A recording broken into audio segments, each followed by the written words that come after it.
Terima kasih pemirsa, alhamdulillahirrahmanirrahim, masih bersama kami dalam Damai Indonesiaku spesial Maulid Nabi Muhammad SAW. Kalau tadi di segmen ketiga kita telah mendengarkan tausiah yang disampaikan oleh guru kita Syekh Fikri Thorik, bagaimana Rasulullah SAW meninggalkan risalah kepada umatnya. Nah, berikut ini Ustadz Azhari Nasution akan menyampaikan tema dari penjaga Nusantara, yaitu menjaga amanah di tengah tipu muslihat. Selamat menyaksikan. Bismillahirrahmanirrahim. Bapak-bapak, ibu-ibu, assalamualaikum warahmatullahi wabarakatuh. Apa kabar semuanya, sehat?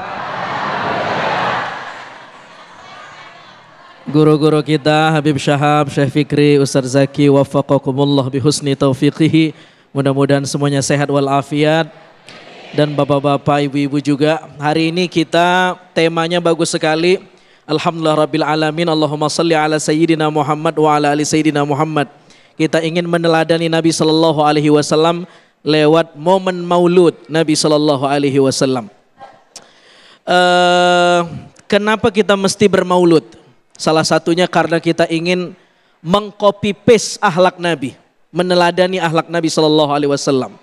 Nah, sebenarnya pekerjaan meneladani akhlak Nabi itu bukan cuma bulan Rabiul Awal, tapi setiap detik, ya kan? Itu sebabnya kata Imam Abul Abbas Mursi Asy-Syadzili, apa dia bilang? Lau ghaba anni Rasulullah sallallahu alaihi wasallam sa'atan ma'adattu nafsi minal muslimin, dia bilang. Seandainya sedetik saja saya lupa mengkoneksikan batin saya dengan Nabi, berarti saya bukan orang Islam. Halo, assalamualaikum. Masih hidup gak nih? Ini soalnya saya pembicara terakhir ini, PR nih. Apalagi sebelumnya Syekh Fikri udah ya salam. Biasanya kalau ya salam harusnya udah tutup tuh acara. Masya Allah, tabarakallah. Jadi pertama, kita mesti punya kesadaran bahwa bermaulud bukan cuman bulan Rabiul Awal, tetapi setiap detik. Bagaimana mungkin orang bisa terkoneksi dengan Nabi setiap detik? Mungkin jika yang dia contoh bukan hanya jaliyah, tapi khafiyatun Nabi.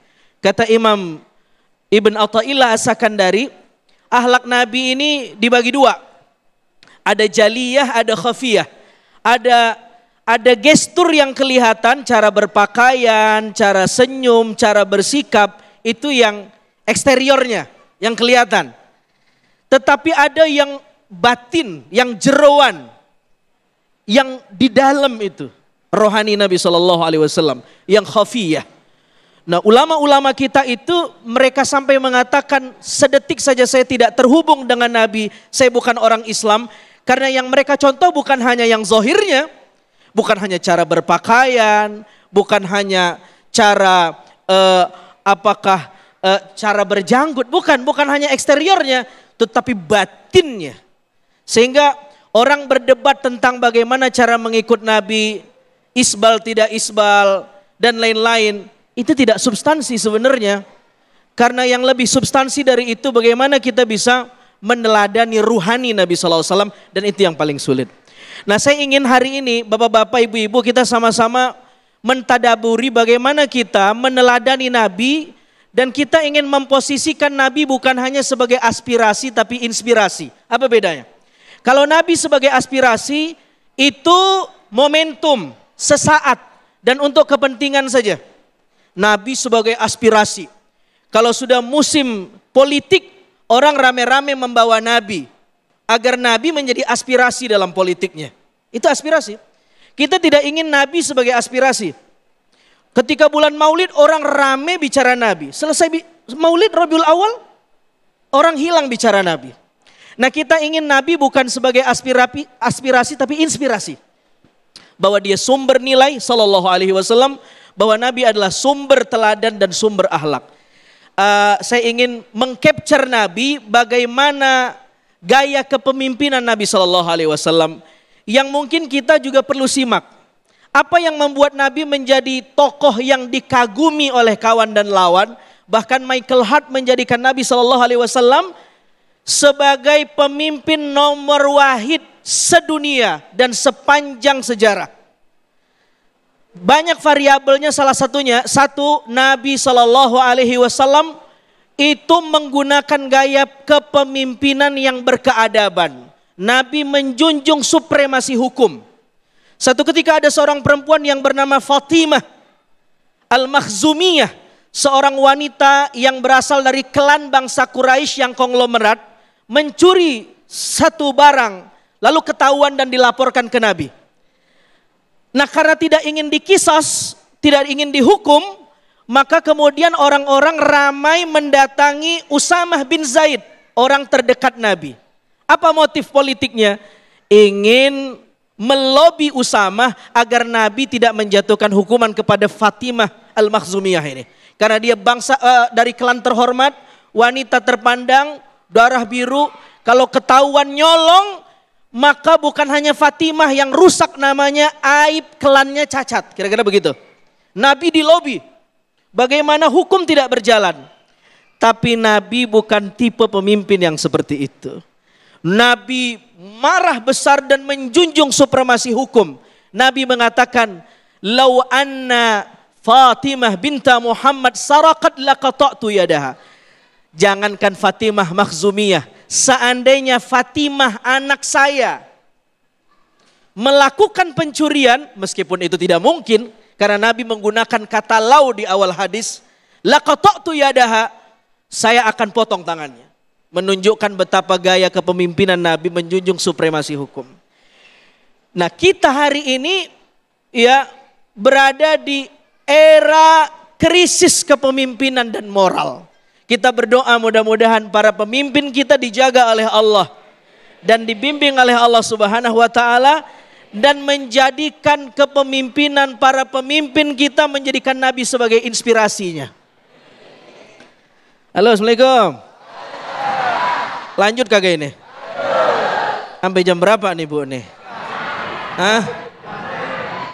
Jam 4. Ibu ngundang apa ngontrak? Saudara yang dimuliakan Allah Subhanahu wa taala. Yang kedua, apa yang membuat Nabi sukses menjalankan kepemimpinan beliau? Nabi Shallallahu Alaihi Wasallam menjadikan corak kepemimpinannya sangat inklusif, toleran. Apa kata Nabi? Bu'ithu bil hanifiyati samhah.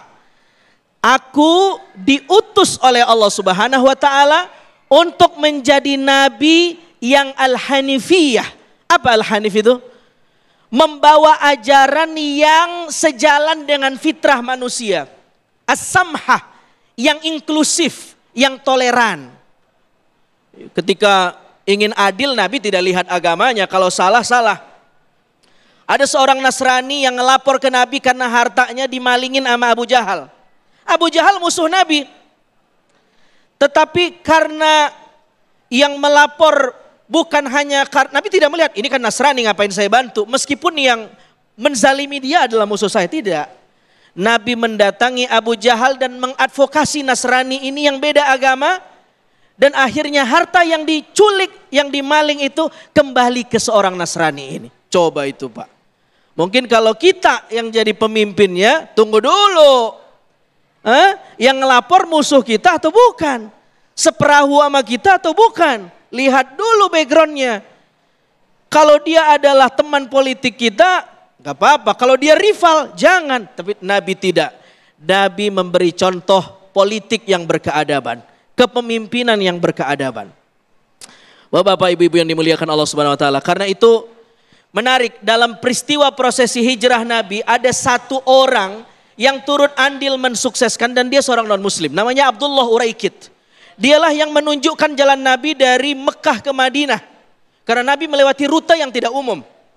Betapa Nabi begitu inklusif.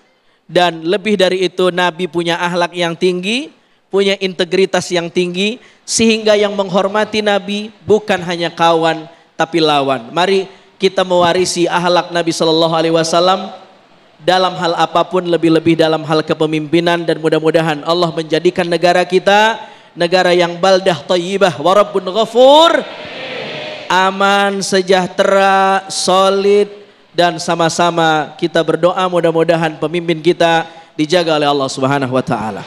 Amin, amin ya rabbal alamin. Terima kasih, syukran jazilan Ustadz Azhari Nasution yang telah menyampaikan tema dari Penjaga Nusantara, yaitu menjaga amanah di tengah tipu muslihat. Mudah-mudahan kita semua yang hadir di sini dan juga para pemirsa bisa mengemban amanah, diberikan kekuatan oleh Allah Subhanahu wa taala, khususnya ketika kita mengemban amanah sebagaimana Rasulullah SAW memberikan contoh sehingga beliau disebut atau diberikan gelar Al-Amin. Nah, pemirsa, di segmen berikut kita akan mendengarkan intisari atau kesimpulan dari tema besar kita, yaitu Nabi Muhammad adalah idolaku. Insya Allah akan disampaikan oleh guru-guru kita di segmen kesimpulan nanti. Untuk itu tetap bersama kami dalam Damai Indonesiaku spesial Maulid Nabi Muhammad SAW.